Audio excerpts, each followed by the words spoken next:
Okay, question D. Negative 3x squared plus 7x plus 5 equal to 0. Find the discriminant. So discriminant will be b squared minus 4ac. So a will be negative 3, b is 7, c is 5. So 7 squared minus 4 ac. So you get 49. Here you get 1260 plus 60. So you get positive value 9109. So what is the meaning? You have actually two distinct roots.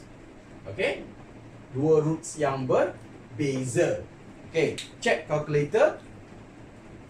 If A is negative 3, B is 7, C is 5, you have negative 0.5 and 2.9. Okay?